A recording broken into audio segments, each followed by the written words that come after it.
I like to call this next lesson moving on, and there's 4 very important things here that we're going to talk about.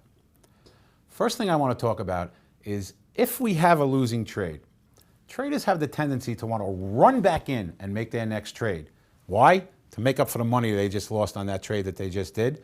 We call this chasing, and it's one thing in trading you can never do, ever. Don't try to get even.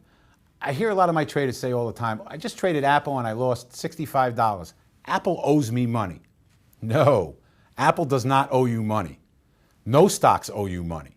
The worst thing we can do after we have a losing trade is try to run back in and do something with no discipline, no technical analysis, just to try to get that money back. It is the worst thing we can do in trading. Don't ever do it, ever. Get used to losing. We're going to have losing trades eventually. It's part of trading.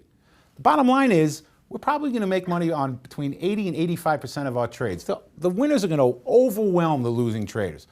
But we're going to have losing trades. It happens. It's part of the game. You can't get too high and you can't get too low. When you make a great trade, don't jump out of your seat and start yelling and screaming, woohoo, I just made $500.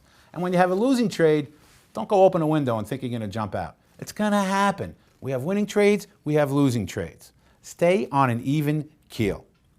We have to be able to admit when we're wrong, which we talked about when we talked about ego. And one very important thing.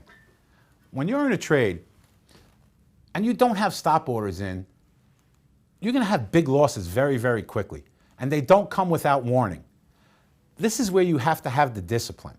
When you're in a trade, if you do not have your stop orders in, and traders have a tendency to do this, we will sit in a trade, especially if you don't know about day trading and you don't have the proper money management and discipline.